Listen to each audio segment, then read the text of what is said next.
Temas contingentes con la visión de la academia. Esto es Red Transformadora, una mirada diferente al día a día del país. Presentado por Santo Tomás, la Red Transformadora de Chile, comprometidos con los desafíos y el desarrollo de nuestro país. Vamos a conversar de un tema también bastante relevante, capital, en el desarrollo de una democracia sana. Vamos a hablar de cómo opera, cómo funciona la regulación en materia de probidad y también de transparencia cuando se trata de la gestión pública y cómo se fortalecen estos principios para que un Estado tenga también una democracia más sólida, porque visto tantos ejemplos a lo largo de nuestra historia, países que se consideran muy estables en esta materia, sin embargo, empiezan a ver, o probablemente ni siquiera lo ven, empiezan a sentir horadada esa institucionalidad a partir de una serie de episodios. Y lo queremos conversar hoy con Aníbal Rodríguez, decano de la Facultad de Derecho de la Universidad Santo Tomás, para hablar también de la probidad y la transparencia y mirar también cuánto en la formación académica de pre y posgrado esto está hoy día presente. Muchas gracias, Aníbal, por estar con nosotros. Bienvenido, buenas tardes. Muchas gracias, Juan Manuel, Matías, agradecido de la invitación. Muy contento de estar acá también con ustedes. Se debe estar elaborando desde mediados de la década de los 90 este informe de transparencia internacional que nosotros vamos conociendo regularmente, que es un instrumento que permite de alguna manera clasificar a los países de acuerdo a los niveles de corrupción que se perciben, ¿no?, desde el punto de vista del sector público. Y hemos visto que por lo menos hay un porcentaje bien relevante, corríjame en esto si me equivoco, pero entiendo que debe ser como 2/3 al menos de los países que están bajo los 50 puntos, por lo tanto significa que hay altos niveles de corrupción. Primero recordemos en qué lugar está nuestro país hoy. Sí, Chile está en un lugar bastante aventajado dentro de América Latina. El mejor lugar hoy día lo ocupa, en la última información, Uruguay, y después está Chile, con un índice de 68 más o menos puntos, que lo ubica bastante bien dentro del contexto latinoamericano. Pero entiendo que el promedio es como de 42, ¿o claro, no? Por ahí. 42, sí, Ya. Exactamente. Entonces, tampoco es que seamos fantásticos, ¿cierto? Tenemos elementos que hoy día, y hemos tenido casos muy concretos, digamos, de faltas de probidad y de transparencia, y eso también nos hace, de alguna manera, como tú muy bien decías, cuidar la gobernanza democrática. Los gobiernos democráticos se sustentan, muchos de ellos, en la probidad y en la transparencia, junto con otros elementos que hemos ido avanzando, ¿cierto? Formas de contratar con el Estado. El Estado, por un lado, como un ente público, y los privados también. Requerimos también de elementos de probidad y transparencia. Y por eso yo diría que es tan clave para un país como el nuestro, como en América Latina, sobre todo, ser ejemplos en eso. Y yo diría que en muchas legislaciones somos ejemplos. Y yo te puedo poner un ejemplo en materia de probidad. Sin duda, hoy día tenemos elementos y tenemos una ley bastante potente en materia de probidad. Uh-huh. En transparencia también, desde el 2003 tenemos una ley de transparencia que nos permite, pero que también hoy día, de 2003 ya son 20 años, entonces hoy día requiere también algunos grados de modificación. Todo, claro. Como todo. Pero tenemos en contratación pública, recién con sistemas de contratar con el Estado, desde el 2024, el año pasado, se dictó una nueva ley con Chile Compra, que es un ejemplo en el mundo de cómo se contrata con el Estado. O sea, hay elementos muy positivos también, pero también hay otros elementos que efectivamente nos inducen a pensar y a preocuparnos, ¿cierto? Hablemos un poquitito de eso, porque si hay algo que uno sabe, si es que a uno le gusta la actividad pública, sí, es que lo que puede carcomer una democracia y generar los incentivos para tener gobiernos más bien autocráticos y finalmente terminan siendo de facto en gobiernos dictatoriales es la tentación por el tomar el control de los recursos públicos. Por lo tanto, siempre es un riesgo que uno lo ve muy lejano en un país como el nuestro, pero como veíamos también tan lejano el crimen organizado, y aquí lo tenemos bien instalado, ¿no? Y por lo tanto uno más vale ser un poco alarmista, pero no minimizar esta realidad. ¿Qué nos está faltando para alcanzar entonces estándares más altos? A pesar de lo que tenemos, miremos el vaso medio vacío. Sí. A ver, sin duda, tú tienes toda la razón. Es importante para cualquier gobierno democrático, cualquier democracia moderna, mantenerse siempre atentos a la probidad y la transparencia. Son elementos claves en cualquier proceso y por muy avanzadas que podamos tener legislaciones, siempre hay que cuidar. Uh-huh. La OCDE tiene algunos elementos que nos ha ido agregando respecto de qué elementos podemos tener hoy día para protegernos de eso.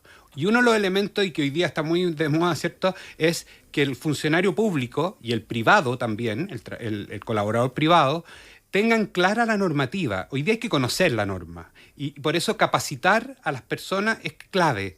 Y eso el Estado tiene que hacerse cargo. Un funcionario público que ingresa a trabajar al sistema público, al sistema del Estado, no puede desconocer la norma. Hoy día es clave conocer y todos los procesos. Por lo tanto, la formación hoy día es clave. Lo segundo es ser capaces de rendir cuenta. La rendición de cuenta hoy día es tan importante que el Estado, los servicios públicos sean capaces de rendir cuenta porque eso nos ayuda. Y lo otro en transparencia, Juan Manuel, es clave también un elemento que es importante, que la transparencia sea efectiva. O sea, que los servicios públicos que muestran sus elementos de transparencia, esa transparencia sea clara y sea de interés para el público. Para usted, para los periodistas, muchas veces es muy difícil encontrar información respecto de servicios públicos. Los sueldos, eso, hay una lista, ¿cierto? Pero es poco clara la información. Entonces tenemos que ir mejorando también en materia de transparencia la claridad de la información, un lenguaje claro para que la comunidad y la ciudadanía lo entiendan. Eso debe decir que uno de los probablemente problemas más evidentes es que el lenguaje pareciera casi que deliberadamente se hizo de una forma alambicada y difícil para que haya un desincentivo a querer tener esa mayor transparencia o al menos acceder a esa información. Claro, eso es clave. Por eso, ese lenguaje que muchas veces nos dicen a los abogados que somos enredados para hablar, tiene que ser sencillo, claro, que lo entienda la ciudadanía, que la persona que utiliza un servicio, que va a una municipalidad, entienda dónde puede buscar y qué es lo que está buscando. A las personas les interesa... Y poder interpretar correctamente esa información también, porque esa información mal utilizada, hoy día en redes sociales, también puede inducir a errores de interpretación respecto de cómo se están utilizando los recursos públicos. Absolutamente, y eso incide muchas veces en funas a ciertas personas que no han tenido nada que ver, o confusión de normas, o confusión de aspectos elementales y esenciales, y eso también es confuso. Entonces, por eso hay que ser claro. Déjame preguntar por los conflictos de interés, porque, es conflicto de intereses más bien, porque son intereses que entran en conflicto, sí. ¿No? Entonces, con conflictos de interés, sino es conflicto de intereses. ¿Qué se puede hacer en materia de regulación que no hayamos hecho ya para tratar de corregirlo? Porque de repente nos vamos encontrando con ciertas realidades que a uno le parecen que son bien insólitas, pero que todavía siguen ocurriendo en nuestro país. Y también, no sé, estoy pensando en declaraciones de patrimonio y ese tipo de cosas. A ver, tratemos de desarrollar algunas ideas aquí en esta conversación. Mira, hoy día hay una ley claramente que cualquier persona que tenga un cargo relevante o funcionario público tiene que hacer una declaración de intereses, y es una declaración patrimonial. En el fondo, ¿para qué sirve eso? Para medir si en el fondo cuando ingresó al servicio público y transcurrido no se enriqueció a costa del servicio público, porque uno al servicio público va a servir y no a ser servido, ¿cierto? Entonces es un elemento clave. Yo diría que hoy día esas declaraciones de intereses muchas veces son, en lo mismo que conversábamos en la transparencia, que son dos cosas distintas, pero son poco claras. A veces no se pide lo que se requiere, es efectivamente lo que le interesa. O sea, a nosotros lo que nos interesa es saber qué tiene. Y muchas veces, y ahí está la ética clave, Juan Manuel, en cualquier cosa, la gente no declara todo. Y eso genera confusión, genera riesgos asociados a lo que las personas pueden, o a lo que el Estado debe someterse. Entonces también ahí es clave la ética y la formación de todos estos profesionales. Por eso te decía al principio que la clave también está en esto, en conocer bien, formar y rendir cuenta también. Nosotros tenemos marcos legales, ¿no? Sí, tenemos el marco legal sobre probidad, el marco legal sobre transparencia, que son dos marcos distintos. Dos marcos distintos. Sí, para enfrentar lo que uno derechamente denominaría como corrupción institucional, ¿no? Claro. ¿Le harías tú algún ajuste? Bueno, yo lo que te decía en transparencia, lenguaje más claro, hacer ajustes más normativos. En materia de probidad, yo creo que también hay que ir extendiendo más allá la probidad de solo los servicios públicos, sino que también regular adecuadamente. Y un tema que es súper importante, y yo creo que a veces se confunde. El autocuidado, la primera autorregulación es la clave. O sea, cualquier funcionario público lo primero que tiene que hacer es autorregularse, no pretender que la Contraloría va a llegar en meses más a fiscalizarte, no, la autorregulación, y por eso el autoconocimiento es la clave. Eso es clave. Ahora, ¿qué hacer con el cumplimiento de los principios de transparencia en lo que uno podría denominar organismos autónomos? Estoy pensando en el Poder Judicial, las Fuerzas Armadas, el Congreso. O sea, todo eso debieran hoy día extenderse con mucho más fuerza. Hemos visto situaciones complejas en todos estos poderes del Estado, ¿cierto? Claro. Hoy, tenemos poder legislativo, judicial, en todas partes, pero también eso debiera ser extendido y ampliado también para cada uno de ellos en estos aspectos. Debería haber una mayor coordinación, estoy pensando, no sé, Consejo para la Transparencia, Contraloría, Ministerio Público, debería haber una mayor coordinación. Claro que sí. La Contraloría es un ente que generalmente hace una fiscalización, pero tiene una incapacidad, no tiene capacidad para fiscalizarlo todo. Por eso la autorregulación es clave, el actuar ético es clave y la formación que nosotros demos también como institución. Se ha estado trabajando en la implementación de programas de integridad, por decirlo así, en instituciones del Estado. Un proyecto ahí. Y el compliance público siempre tiene una serie de desafíos. Sería bueno que habláramos también de eso, porque... Sí, a ver, el compliance tiene el compliance, que es el modelo de cumplimiento, ¿cierto?, de la norma, tiene dos vías, por lo público y lo privado. Lo que está muy desarrollado hoy día, con altos niveles de exigencia, con una cantidad de delitos importantes en materia penal, en materia privada, ¿cierto? En materia privada está. En materia pública hay menos avance, menos regulación en eso, pero sin duda tenemos que avanzar más en ello, porque efectivamente ahí todavía hay el famoso oficial de cumplimiento, pero no en todas las instituciones está, porque lo que te decía, no hay todavía normas de mucha claridad y transparencia.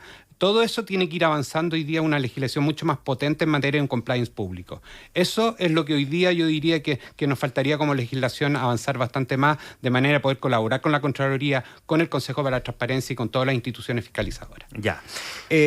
Hablemos de la formación académica y el rol que tiene la universidad en este tema. Sí, sin duda.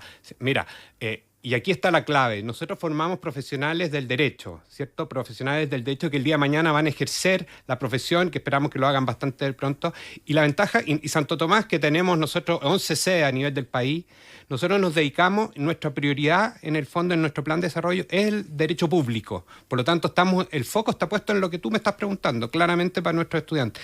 Y formar estudiantes, transformarlos, capacitarlos en esta línea, es sin duda un aporte a la sociedad mucho mayor. Nosotros tenemos hoy día 2.500 estudiantes en Derecho, solo estudiando Derecho a nivel de Chile, una facultad muy grande, y eso nos permite ir abordando estos aspectos públicos, capacitando. Tenemos un magíster en Derecho Público. Eso te voy a preguntar, ¿cómo va integrando uno este tipo de cosas? La probidad y la transparencia. En el magíster de Derecho Público, hay normas, hay cursos de transparencia, cursos de probidad que están, hay un diplomado de probidad y transparencia que tenemos, que estamos ofertando en este minuto con harta demanda, y la verdad que nos permite a nosotros ir entregando estos elementos y que vuelven un poco a lo más importante que hoy día es, que es proteger nuestra democracia. Perdona que sea insistente en eso, pero esa es la clave. O sea, las democracias no las derriban hoy día golpes militares. Exactamente. Las democracias hoy día las derriban populismo por un lado, y la pueden derribar, y fundamentalmente episodios de corrupción. Exactamente, y por eso es tan clave, o sea, porque de repente uno dice probidad, transparencia,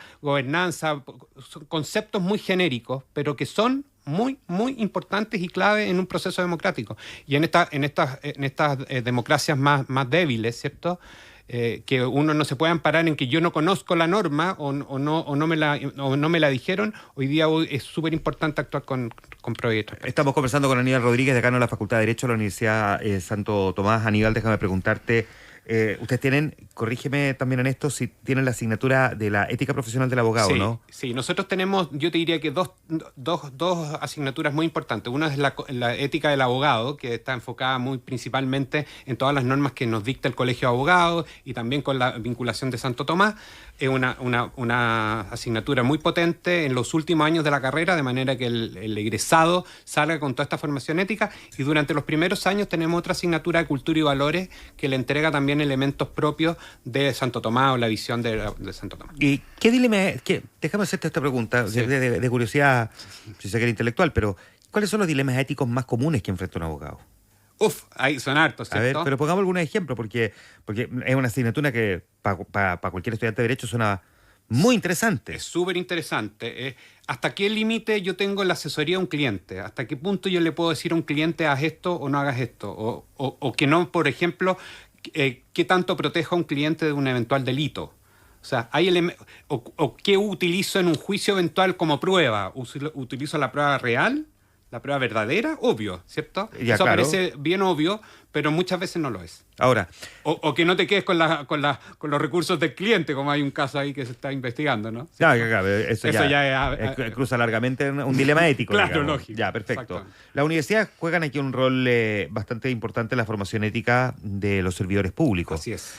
Y por lo tanto, yo me imagino que esto es una cuestión que debe venir de larga data a las universidades, o no necesariamente. ¿Es más bien algo que se ha instalado en el último tiempo? Yo te diría que no. Nosotros, la universidad es mucho más, el foco está en el mundo privado, más que en el público y en la formación de los profesionales en el mundo público. En mi época yo tuve grandes profesores del área del derecho público, pero era un ramo que uno lo miraba, lo cumplía un rato y se acababa, un semestre o un año anual. Yo estudié anual, ya, así que. Claro. Pero hoy día no, hoy día hay está mucho más reforzado, hay mucho más asignaturas en esta línea. Y sobre todo hay varias universidades, nosotros somos la única, no somos la única, pero la verdad que el reforzar el área pública hoy día adquiere más relevancia que nunca. ¿Hay interés hoy día de los alumnos, hay a diferencia de lo que te pasaba a ti, por ejemplo, cuando estudiaste Derecho? Sí, sin duda, porque muchos de nuestros profesionales cuando egresan o litigan con el Estado o trabajan en el Estado, trabajan en municipalidad o en servicios públicos. Y en general, o si no, te toca litigar con el Estado, estar en contra del Estado. Entonces, tú tienes necesariamente que conocer el derecho público como un elemento esencial en la formación de un abogado. Interesantísima conversación, de verdad que es un tema clave. Temazo. Es un temazo. Es capital en el desarrollo de una sociedad como la nuestra. O sea, las democracias en el mundo se están viendo amenazadas y atenazadas por un montón de cosas, pero esta es una de ellas. Sí. Y probablemente uno como que tiende a mirarla en un segundo plano versus otras que son, si se quiere, más parafernálicas en el debate público hoy día, en el mundo, digo. Pero es probablemente de las esencias más destructivas y corrosivas que puede tener una sociedad. Así es, porque finalmente si tú no tienes un proceso de probidad, de transparencia o estos elementos que habíamos conversado, puede llegar a una dictadura. Y las dictaduras nunca son buenas para nadie, ¿no? Aníbal Rodríguez, decano de la Facultad de Derecho de la Universidad Santo Tomás. Aníbal, un gusto poder conversar contigo. Muchísimas gracias, gran conversación. Gracias, Juan Manuel, gracias, Matías. Agradecido de la invitación y así que feliz. Muchas gracias. 7:27. Esto fue Red Transformadora, una mirada diferente al día a día del país. Presentado por Santo Tomás, la Red Transformadora de Chile, comprometidos con los desafíos y el desarrollo de nuestro país. Nos vamos a ir a la pausa musical con un clásico de Madonna, Live to Tell, una de sus grandes canciones. Madonna y Elton John, que anunciaron esta semana que hicieron las paces después de más de 2 décadas de enfrentamiento público por el desprecio expresado por el británico hacia la cantante estadounidense. Por fin enterramos el hacha, escribió Madonna en una publicación en Instagram de una foto en la que ambos artistas parecen abrazados. La cantante fue este fin de semana a ver al intérprete que actuaba en el programa Saturday Night Live de la cadena NBC para, digámoslo así, entre comillas, confrontarlo en los camerinos, pero rápidamente se hicieron amigos. En realidad fueron a hacer las paces. Cuando lo conocí, lo primero que me dijo fue perdóname, y el muro que nos separaba se derrumbó. El perdón es una herramienta poderosa. En cuestión de minutos nos abrazamos. Elton John le explicó incluso que le escribió una canción y que quería colaborar con ella. Madonna reveló que cuando iba al instituto fue a un concierto del cantante británico en Detroit, en una experiencia, dice, que fue inolvidable, que marcó su forma de entender la música, y que a lo largo de las décadas me dolió saber que alguien a quien admiraba tanto compartiera públicamente su desagrado por mí como artista. El cantante británico también compartió la fotografía con Madonna junto al texto Un momento de sanación con un emoji de un corazón. La disputa entre ambos se originó durante los premios Q Award del 2004, cuando Elton John criticó a Madonna por hacer playback mientras recibía el galardón a Mejor Compositor Clásico. Madonna, mejor actuación en vivo, que se joda, fue lo que puso Elton John. Cuando se anunció que Madonna sería la estrella del espectáculo del medio tiempo del Super Bowl en 2012, Elton John reaccionó diciéndole que se asegurara de hacer una buena sincronización de labios, lip sync. Bueno, a partir de ahí el distanciamiento. Ahora enterraron el hacha y terminaron publicando una fotografía los dos muy abrazados. Con la música de Madonna, en este caso, nos vamos a la pausa comercial, saludando a nuestros auspiciadores que nos acompañan. Estar cerca significa acompañarte en cada paso, entregarte tranquilidad y seguridad en lo que más valoras, en cada momento de tu vida. Southbridge, compañía de seguros. Southbridge, cerca de ti. Y Santo Tomás es una red de agentes transformadores que se articula para generar impacto en los territorios a través de la vinculación con el medio, la investigación e innovación, construyendo una comunidad conectada y comprometida con el desarrollo y los desafíos del país.